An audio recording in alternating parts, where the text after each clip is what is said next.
untuk anda.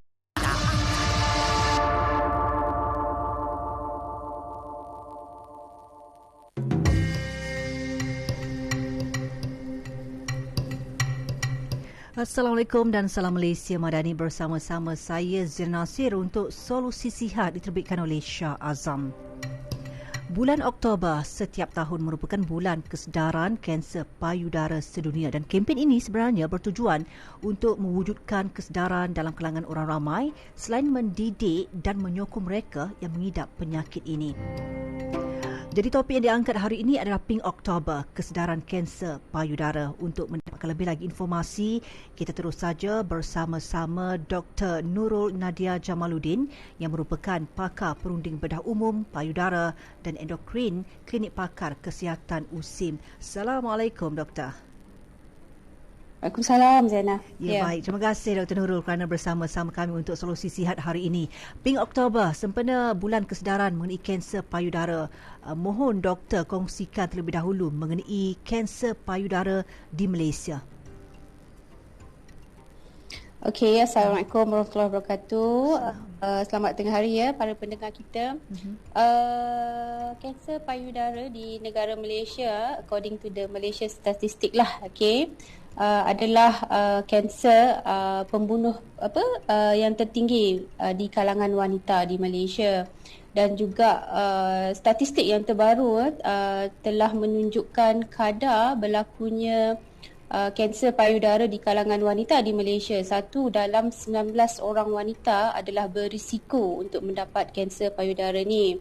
Dan juga seperti yang ramai sedia maklum, selalu tanya, kanser payudara ni memang untuk wanita saja ke? Secara again, statistik juga menunjukkan boleh berlaku di kalangan lelaki, tapi yang untungnya dia sangat rendah. Peratusan kanser payudara di kalangan lelaki hanya dalam 1 ke 2% sahaja. Okey. Baik, pada usia berapa seseorang wanita itu boleh mendapat kanser payudara dan pada usia berapa yang paling ramai berisiko? Soalan ni pun selalu ditanya sebab siapakah mereka yang akan dapat kanser payudara ni? Kanser payudara ni again kita cakap kalau dari segi ilmu perubatan ni kita based on statistics lah, numbers kan. So memang mereka boleh kanser payudara ni boleh berlaku di semua peringkat umur lah yang dewasa. Tapi kadar yang paling tinggi, kadar berlakunya kanser payudara ni adalah jika berlaku dengan peningkatan umur seseorang wanita tu. Maksudnya bila seseorang itu lebih berusia, maka risiko untuk mendapatkan kanser payudara tu lebih tinggilah. Dan juga bagi mereka berdasarkan statistik, bagi mereka yang berumur 50 tahun dan 60 tahun, kes kanser payudara ni lebih banyak berlaku di kalangan umur yang 50 ke 60 tahun ke atas. Adakah trend semasa, trend terkini sudah berubah? Kerana kalau kita lihat sendiri, ramai juga dalam kalangan wanita yang usianya bawah 40 tahun didiagnos mengidap kanser payudara, Doktor. Betul. Bagi mereka yang muda sekarang pun berdasarkan definisi elderly, yang orang tua ni kita categorize sepatutnya definisinya adalah melebihi 65 tahun. Dia dah naik dulu 60 tahun, sekarang 65 tahun. Tapi bagi mereka yang berumur bawah 40 tahun kan, ada semakin ramai bila kita perasan dah macam ramai orang yang bawah 40 tahun dah dapat, ada yang mengalami disahkan mendapat kanser payudara.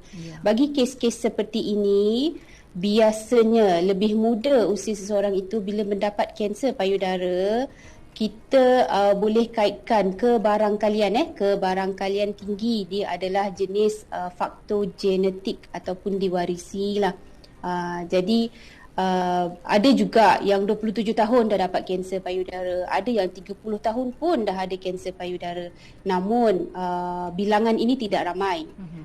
Bilangan ini tidak ramai, tapi mereka-mereka ini yang di usia muda mendapat kanser payudara ini lebih dikaitkan biasanya mereka memang ada ahli keluarga keturunan yang ada kanser payudara, ataupun mungkin tiada sebab dia adalah generasi pertama. tetapi bila diperiksa dengan lebih lanjut dan dia kebarangkalian tinggi atau dibuktikan memang dia ada masalah genetik, kita kata genetik ini yang memang dia akan orang kata mutasi pada sel genetik dia lah, biasanya jika berlaku pada usia muda. Baik, selain faktor genetik keturunan itu sendiri, apa antara faktor-faktor penyumbang yang lain kepada kanser ni? Tidak ada satu-satu faktor penyebab kepada kanser payudara ni. Maksudnya bila seorang itu ada mengalami atau disahkan mendapat kanser payudara, biasanya dia mesti akan ada lebih dari satu faktor. Dia punca penyebab dia lebih dari satu. Untuk lebih senang, faktor-faktor ini kita kategorikan kepada faktor yang boleh ubah, kita sebut modifiable, ataupun yang satu lagi kita kategorikan kepada faktor yang tidak boleh diubah, non-modifiable. So yang ini kita cakap pasal non-modifiable ni, yang ni memang tak boleh ubah. Contoh, dia dilahirkan sebagai seorang wanita, itu memang tak boleh ubah. So wanita dia memang ada payudara lah kan, dan juga hormon dia berbeza dengan lelaki, di mana dia lebih banyak hormon estrogen, contohnya progesteron dia berbeza. Jadi ini memang salah satu faktor memang kebarangkalian kanser payudara yang berlaku di kalangan wanita lebih tinggi berbanding lelaki. Kedua, faktor yang tidak boleh ubah tadi adalah faktor usia, di mana semakin berusia seseorang itu, kebarangkalian tak semestinya, tapi kebarangkalian untuk dia mendapat kanser payudara itu lebih tinggi berbanding mereka yang masih lagi muda. Dan contoh faktor yang ketiga yang kita tak boleh ubah ni, contohnya dia datang haid. Wanita itu dia datang haid pada peringkat, biasa kita 12 tahun kan, tapi dia lebih awal. Mungkin sekarang ni ialah semakin moden kan, dia dah datang dengan evolusi dan sebagainya, faktor pemakanan sebagainya, dia dah datang period mungkin pada umur 9 tahun.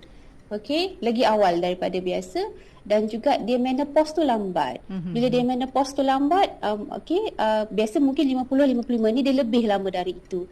Jadi kat sini maksudnya jangka masa panjang pendedahan dia terhadap reproduktif dia, terhadap hormon estrogen tu lebih tinggi. Jadi bila dia terdedah lebih lama pada estrogen ni, kebarangkalian juga untuk meningkat untuk mendapat kanser payudara tu lebih tinggi berbanding mereka yang jangka masa dia standard. Macam tu. So faktor yang kedua ni, yang tadi kita cakap pasal yang boleh ubah, yang ini yang tadi tak boleh ubah kan, dia fix dah. Yang ni best sikit sebab ini yang kita boleh ubah, yang kita boleh ubah cara untuk mengurangkan risiko untuk mendapat kanser payudara. Antaranya lifestyle, gaya hidup. So gaya hidup macam mana tu? Maksudnya dia tadi kan dia mengamalkan gaya hidup sihat, dia exercise regular, dia tak obese, dia kurangkan pemakanan yang tak sihat ni, dia ambil balance diet, dia ada regular exercise, so dia tak obese. Sebab obesity ni meningkatkan risiko kebarangkalian untuk mendapat kanser payudara itu. Apa lagi? Contohnya wanita-wanita yang tadi yang kita boleh ubah ni reproduktif, kita cakap pasal reproduktif contohnya mereka yang mengambil pil perancang kehamilan lah. So ataupun yang ambil hormone replacement therapy. Tapi kita bukan kata tak boleh ambil, boleh, tetapi jika mereka mengambil benda-benda macam ni pada jangka masa yang lama, kita tak cakap untuk setahun, 2 tahun, mungkin untuk 5 tahun, contohnya up to 10 years. Jadi dia meningkatkan risiko untuk mendapat kanser ataupun barah payudara. Tak semestinya dia dapat, tapi dia meningkatkan risiko itu. Kebarangkalian itu lebih tinggi berbanding mereka yang tak ambil benda-benda macam ni. Baik, itu dia. Maknanya ada 3 lah faktor penyumbang. Yang pertamanya dari segi genetik, yang keduanya faktor yang tak boleh ubah, dan yang ketiganya faktor yang boleh ubah. Dia kata faktor boleh ubah, tapi masih ramai lagi yang tak nak ubah kan doktor kan? Kerana kita faham ada juga bila mereka ni mendapatkan pemeriksaan dan sebagainya, dari segi peringkat kanser tu dah agak serius bila mereka datang untuk mendapatkan rawatan dan sebagainya. Jadi saya nak mohon Dr. Nurul untuk perjelaskan, perincikan peringkat-peringkat ataupun fasa-fasa kanser ini yang ada, seperti tahu sampai stage 5, mungkin ada lebih, saya pun tak pasti. Dan adakah dengan membuang payudara itu merupakan satu-satunya jalan terbaik untuk pesakit kanser payudara? Okey. Sebelum tu apa yang ingin saya tegaskan sebenarnya masyarakat kita ni dia lebih, sebab kita semakin maju kan dengan evolusi teknologi dan sebagainya. Kebanyakan masyarakat kita ni dia sepatutnya dia lebih cakna lah, lebih tahu. Jadi bila mereka dah ada ilmu, sebenarnya dah ada kesedaran, ada ilmu dan kesedaran, dia senang nak ubah sebenarnya. Perubahan tu memang susah, tapi bila you dah ada kesedaran, dah tahu macam ni, insya-Allah boleh buat. Jadi soalan tadi kanser payudara ni, memanglah kanser adalah satu benda yang bad news apa-apa jenis kanser sekalipun. Jadi bila seseorang itu dah disahkan mengalami kanser payudara, skop kita hari ini pasal kanser payudara, seterusnya untuk lebih terperinci sedikitlah, mesti kita tahu apakah stage ataupun tahap kanser payudara tersebut. Sebab kadar kepulihan untuk rawatan kanser payudara ini bergantung kepada jenis kanser payudara itu sendiri dan juga tahap kanser payudara. So secara umumnya, lebih awal kanser itu dikesan, lebih bagus kadar pulih untuk dia pulih sembuh daripada dengan rawatan-rawatan yang diterimalah, kita kata optimum standard care lah, basically. So apakah tahap kanser payudara ni? 4. 4 saja. Dia ada 4 tahap 4. So I think kalau ada setengah orang kata 5 tu sebab dia consider yang awal sangat. Bila kalau dari segi saintifiknya kita sebut in situ lah. So kalau baca mungkin ada pembacaan kata in situ tu sebenarnya kosong lah, tahap kosong, di mana dia sangat-sangat awal. Dia hanya ada dekat situ saja, dia tak pergi mana-mana setempat payudara tu pun. Ada dekat situ saja. So basically in general, untuk bahasa lebih mudah, tahap pertama adalah tahap awal. Tahap pertama, tahap kedua ni tahap kita kata peringkat awal, di mana tahap pertama saiz kanser tu kurang daripada 2 cm. Senanglah untuk faham. So tahap kedua saiz dia besar sedikit, dia lebih 2 cm sampai ke 5 cm. Mungkin ada sikit-sikit kelenjar ketiak dia kena. Sebab payudara dengan ketiak ni dia tak boleh dipisahkan. Dia mesti combo. So kalau yang tahap ketiga, ni kita dah sebut, dia kita sebut locally advanced, dia lebih sikit. Dia bukan peringkat awal dah, tapi dia belum masuk tahap keempat. Tahap ketiga ni maksudnya tadi saya sampai 5 cm kan. Dia lebih besar. Dia lebih besar daripada 5 cm. Mungkin boleh jadi 6 cm ataupun 5.5 cm. Ini kita senang untuk bagi faham lah. Ataupun saiz dia tak besar, masih tahap 3. Saiz dia tak besar, tapi dia melibatkan kulit setempat payudara tu terkena. Ada perubahan pada kulit, ataupun dia tak keluar, dia tak membengkak ke luar kulit, dia membengkak, membenjol ke dalam. Dalam tu kat mana? Kat dalam tu ada lapisan otot, ada lapisan tulang. So dia lagi agresif daripada peringkat tahap 1, tahap 2 tadi. So ni kita sebut locally advanced lah. Tapi masih kanser itu dia tak pergi tempat lain. Kenapa? Stage 4 maksudnya tahap yang terakhir, tahap keempat, di mana kanser sel barah itu dia telah merebak keluar daripada payudara tu. Dia dah pergi dekat mana-mana, tak kisah dalam tubuh badan orang tu, sama ada pergi hati ke, pergi tulang ke, pergi otak, brain ke. Maksudnya dia dah pergi keluar dari payudara itu sendiri. Ini tahap-tahap dia. Kenapa individu tersebut dan doktor wajib kita stagekan? Sebab rawatan berbeza. Tahap pertama, tahap kedua rawatan tak sama. Apatah lagi tahap keempat. Selain daripada rawatan yang kita berikan, dan juga overall dari segi ilmu perubatan, apa orang kata, prognosis dia, macam apakah tahap tu, dan bukan survival dia lah. Kalau tahap 1 of course dia lebih baik, kadar kesembuhan dia kalau dapat rawatan up to 95% tau. Maksudnya sangat bagus. So kalau tahap kedua dia dah jatuh up to 95% tadi kan, 95%. So bila dah tahap kedua, dia punya survival dia, kepulihan dia tadi tu dia dah turun sikit up to 85%. Apatah lagi kalau stage 4 yang dah pergi luar daripada payudara tu, dia dah pergi tempat lain. Dah merebak dah. Paru-paru ke hati ke tadi tu dah merebak dah. So yang ini survival dia dah jadi hanya maybe 50% ke 60% sahaja.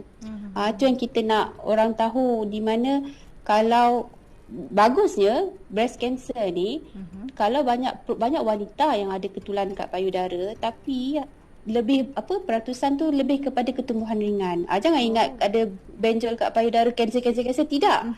Kanser hanya dalam 15% ke 20% saja. Lebih banyak benda tu adalah ketumbuhan ringan. Tapi kalau ada kesedaran, tahu, cek awal, kalau adalah dibuktikan dia kanser, tapi dia datang peringkat awal. Jadi you bayangkan kalau tahap pertama kan, dia punya kadar survival dia punya kadar kepulihan dia sembuh untuk selepas rawatan sangat bagus. Dia boleh hidup macam orang lain juga, tak ada masalah. Okey, itu dia. Dan satu lagi soalan yang seterusnya pembedahan. Pada tahap bagaimana, stage berapa sebenarnya yang payudara itu sendiri perlu dibuang, dinasihatkan untuk buang? Okey. Betul. Jadi kalau kita kata pasal rawatan ni, rawatan untuk orang, individu tu tidak sama. Secara umumnya rawatan dia, biasanya rawatan untuk kanser payudara tu apa? Pembedahan. Tak boleh tidak. Pembedahan adalah wajib. So memang pembedahan adalah definitive treatment. Maksudnya benda yang wajib dibuat untuk kanser payudara. Tetapi bukan semestinya untuk tahap keempat, sebab dia tak ubah apa-apa pun jika dah tahap 4. Sebab tahap 4 dia dah merebak tempat lain. Contoh. Jadi rawatan seterusnya adalah mungkin kemoterapi, kemoterapi ubat yang untuk mematikan sel kanser, biasanya sama ada melalui darah kan, yang setiap berulang-ulang datang tu, ataupun ada dalam bentuk pil juga Dan rawatan yang seterusnya adalah radioterapi. Ini adalah pancaran X-ray kita bagi dari luar. Pancar ke dada, pancar ke payudara, dan adalah tempat-tempat yang tertentu berdasarkan tahap dia tu apa. Dan yang keempat, kita kata pil, pil hormon ni. Hormon endocrine therapy ni biasa orang kena makan sama ada untuk 5 tahun ke atau 10 tahun bergantung kepada jenis kanser, tahap kanser dan individu itu sendiri. Jadi secara umumnya rawatan-rawatan ni mungkin memang akan berbeza antara satu individu dengan satu individu. Dia disebut personalized decision making. Tak sama. Mungkin orang tu pun kanser yang sama, tapi pesakit pertama ni umur dia 40 tahun, pesakit kedua umur dia 70 tahun. Dia dah tak boleh dah ambil kemo contohnya. Jadi kita kena always balance, sesuaikan ikut kesesuaian pesakit tersebut. Tetapi secara umumnya betul, pembedahan adalah definitive treatment untuk rawatan yang memang khusus untuk kanser payudara. Tetapi pembedahan tu pembedahan apa? Tak semestinya nak kena buang the whole breast. Orang semua takut nak jumpa doktor bedah ni, mesti dah hilang payudara dia. Contoh biasa kita doktor kita nak memberikan yang terbaik kepada pesakit kita. Jadi kita selalu ikut kesesuaian jenis penyakit itu.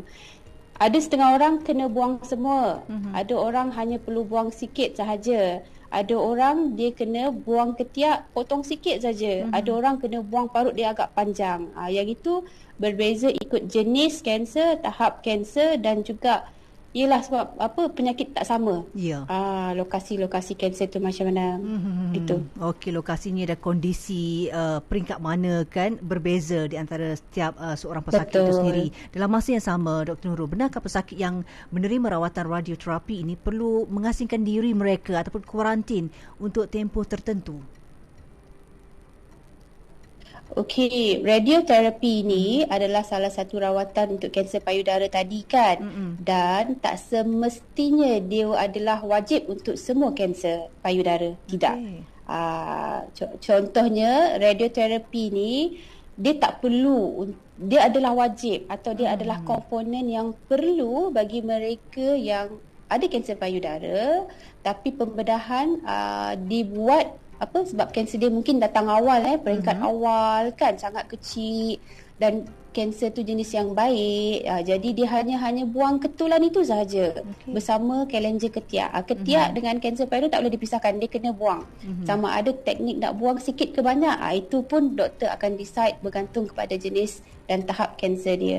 Jadi radioterapi ni hanya bagi mereka, dia pun bukan semua wajib dapat radioterapi ni, ikut keputusan jenis kanser tu, dan juga tetapi dia adalah wajib bagi mereka yang hanya buang ketumbuhan itu. Maksudnya payudara dia kan, contohnya dia ada bahagian payudara kanser payudara kat belah kanan kan, tapi dia hanya buang biji dengan ketiak saja. Maksudnya yang lain payudara belah kanan dia masih ada lagi. Jadi kes macam ni dia wajib buat radioterapi contoh. So radioterapi ni dia adalah pancaran X-ray dari luar. Nak pancar ke mana kawasan payudara itu, dada dan ketiak dan sebagainya pun kita akan decide bergantung pada sakit itu. Tetapi dia tak perlu untuk pengasingan, tetapi dia perlu berulang. Radioterapi ni dia perlu berulang. Dia ada cycle dia macam kemoterapi tadi kan. Tapi dia hanyalah pancaran dari luar. Tetapi walaupun sound simple, radioterapi ni macam pancaran dari luar saja, macam kita ambil X-ray, tapi dia ada sinaran-sinaran, kiraan-kiraan dia berkala. Dia berkala. Tapi dia mesti ada indikasi yang betul, dan juga contoh orang pregnant tak boleh ambil radioterapi ni, contoh macam tu. Ataupun orang yang ada masalah kulit yang teruk tak boleh ambil. So dia orang kata ada indikasi dia dan juga komplikasi dia. Tu pasal kita selalu tengok perlu tak perlu untuk pasien tu, macam tu. Okey, dan bila sebut tentang kanser payudara, kita juga tahu ada cara-cara tertentu untuk kita cek, kita periksa sendiri di rumah sebagai contohnya, untuk memastikan benarkah ada ketulan ataupun tidak dan sebagainya pada sekitar payudara kita, pada sekitar ketiak kita kan. Andai katalah kalau kita tak berapa nak yakin, nak cek sendiri, nak periksa sendiri, macam betul ke ni, ke saja benjol urat-urat saraf dia ke, yang bengkak ke. Kalau di klinik macam mana dari segi pemeriksaan dilakukan, doktor? Bagus soalan ni, sebab setiap wanita dia memang kena tahu, satu dia kena ada ilmu dan dia kena belajar macam mana nak periksa payudara sendiri kan. Tetapi kita faham perubahan-perubahan yang besar, hanya kena tahulah cara pemeriksaan yang betul dan juga perubahan yang ketara. Kadang-kadang tangan tak sensitif nak rasa, apatah lagi benda yang kecil sebab tak tahu kan, bukan kita tak belajar bidang tu. Tapi bila dah tahu ada perubahan pada kulit ke, ataupun ada keluar apa-apa masalah pada payudara tersebut, tapi tak pasti betul ke tak betul, maka pergi berjumpa klinik yang berdekatan, ataupun hospital yang berdekatan. Biasa hospital tak akan layan lah, bukan tak akan layan, dia fokus kepada kes-kes yang major, yang emergency. So kes-kes macam ni boleh pergi ke klinik kesihatan yang berdekatan, ataupun ada klinik-klinik GP kan, ramai orang suka pergi klinik kan untuk double confirm dengan doktor, tak ada masalah. Jadi bila ada sebarang kemusykilan, ada benda yang pelik ataupun tak pelik tapi risau, contoh family sejarah keluarga macam ni kan, maksudnya dia dah ada kesedaran, dia nak jumpa, pergi mana-mana klinik yang berdekatan. Ataupun kalau kita kata bagi mereka yang berada di Klang Valley dan sebagainya, tak ada masalah, banyak yang akan offer tempat ni. Tapi bagi mereka yang berada di luar bandar contohnya, ada klinik-klinik even ibu dan anak dan sebagainya kan, mereka ada staf kesihatan yang menyaring, mereka akan memeriksa. Jadi sekiranya memang pemeriksaan tu mendapati memang ada benda yang meragukan lah, kan, jangan risau, kes itu akan dirujuk kepada hospital besar ke, atau mereka yang ada resources lah. Dia ada kalau kes-kes yang meragukan ni, biasa kita ada fast lane, jangan risau, dia memang akan ada. Tapi kita tengok banyak program sempena Pink Oktober ni, banyak sangat program di mana kita anjurkan untuk bagi wanita-wanita ni belajar macam mana cara nak periksa. Tapi jika ada sebarang kemusykilan, boleh pergi mana-mana klinik yang berdekatan untuk mendapatkan pemeriksaan yang tepat dan terperinci lah. Okey, baik doktor. Satu lagi saya rasa perlu juga kita tahu sebab menjadi seorang wanita bila kita periksa pada bahagian payudara, memang kadang-kadang kita rasa ada ketulan. Tapi ketulan tu contohnya dia tak adalah bila kita tekan tu sakit. Yang sakit perlu kita risau ke yang tak sakit perlu kita risau? Okey, secara umumnya lah breast cancer ni, kanser payudara ni dia tak sakit. So kanser payudara dia tidak sakit. Jadi bila dia tak sakit, orang akan anggap dia tak ada masalah ni. Macam tu kan, sebab dia tak sakit. Biasa orang jumpa doktor ni benda yang sakit, yang membawa masalah, mengganggu hidup dia. So dia jumpa doktor. So kalau kanser ataupun barah payudara ni dia opposite. Ini kita kata biasanya lah dia tak akan sakit. Tapi bila dia tak sakit, ramai orang abaikan dia. Lepas tu dia akan sebab kanser ni jahat. Kanser ni dia pembunuh. Dalam senyap dia diam-diam dia makin besar, makin besar. Kalau tak makin besar, dia pergi kat organ lain. Dia tak kat payudara tu je. Dia mulalah pergi hati ke tulang ke apa ke semua, dia pergi kat sana. Jadi dalam perlahan-lahan itu kanser. Dan dia akan sakit bila biasanya benda tu dah, kanser tu dah besar. Bila dia dah besar, dia dah mungkin melibatkan kulit itu luka. Ulcer lah, kita sebut ulcer. Jadi bila dah ada ulcer, dah ada jangkitan kuman dan sebagainya, pada tahap itu dia dah mungkin rasa sakit. Masalahnya bila datang pada tahap ini, tadi doktor dah cakap kan, tahap ini di mana kulit itu dah terkena ataupun dia dah pergi tempat lain. Biasanya bila jadi kes macam ni, dia dah jadi tahap ketiga atau tahap keempat, di mana kadar untuk sembuh atau pulih itu dia dah makin turun. Itu kita nak bagi kesedaran. Jadi kalau biasanya wanita ni sakit tak sakit, dia tak nak fikir banyak kan, tapi something ni ada perubahan. Dulu tak macam ni, tapi sekarang dah macam ni. Dan tak ada masalah untuk dia terus jumpa mana-mana doktor dekat klinik ke apa ke untuk mendapatkan pemeriksaan yang terperinci. So bila dapatkan pemeriksaan yang terperinci, dah dibuktikan mungkin tak ada apa-apa. Biasa tu saya cakap tadi, kebanyakan wanita tadi kalau ada biji sekalipun, ketulan sekalipun, kebanyakannya 80% tu adalah ketumbuhan ringan sahaja. So ketumbuhan ringan tak wajib nak buang kan. Tapi dia dah tak perlu risau. Dia dah dibuktikan benda itu bukan berbahaya. Dan dia cuma hanya perlu pantau sahaja. Itu saja. Itu saja caranya. Yang penting kalau rasa ada sesuatu yang tak kena pada tubuh badan kita, terus saja dapatkan pemeriksaan. Kerana kalaulah di kesan awal, bak kata doktor di awal tadi kan, kalau berada pada fasa yang pertama, peringkat pertama, dari segi tahap kesembuhan, kepulihan itu tinggi 95% kan. Okey, baik. Dalam masa yang sama doktor, ada atau tidak dari segi sokongan emosi diberikan kepada individu yang kehilangan anggota ataupun payudara akibat daripada kanser ini?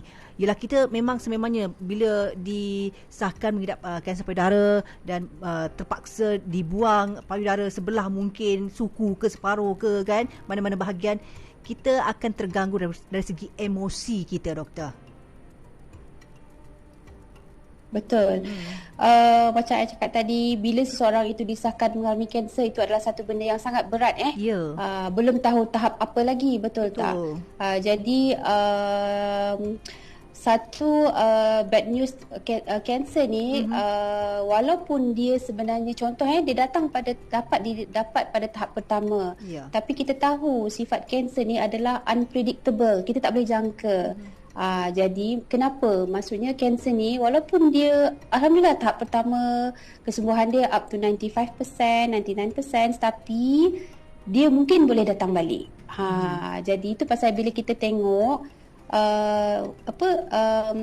follow up, temu janji untuk orang yang mengalami kanser memang biasa memang kena seumur hidup. Cuma mungkin dari step 3 bulan dia panjangkan ke 6 bulan ke setahun, tapi seumur hidup sebab sifat kanser ini. Jadi orang yang disahkan mengalami kanser, dia langsung berkala kan untuk kemoterapi, radioterapi. Jadi okey doktor, kita ada sedikit gangguan, sedikit tidak jelas apa yang doktor nyatakan. Doktor masih lagi bersama-sama kami? Dapat dengar suara Ziana? Jelas. Okey. Nampaknya kita tidak dapat mendengar dengan jelas suara Dr. Nurul Nadia Jamaluddin yang merupakan pakar perunik bedah umum, payudara dan endokrin dari Klinik Pakar Kesihatan Rusim. Okey, doktor, cuba doktor bercakap. Nak dengar sikit suara? Okey, boleh dengar ke? Oh, tak boleh. Tak jelas, doktor. Okey, ada sedikit gangguan teknikal di situ. Apapun, dah banyak perkara yang telah pun dikongsikan oleh doktor sendiri bercakap mengenai Pink Oktober, kesedaran kanser payudara untuk sama-sama kita cakna, kita ambil maklum. Okey, ada 4 fasa, 4 peringkat untuk kanser payudara. Okey, dan apapun yang pastinya jika dikesan awal, pesakit ada harapan untuk sembuh dan boleh menyelamatkan nyawa. Jadi senantiasa kita pastikan apa saja perubahan yang berlaku pada tubuh badan kita.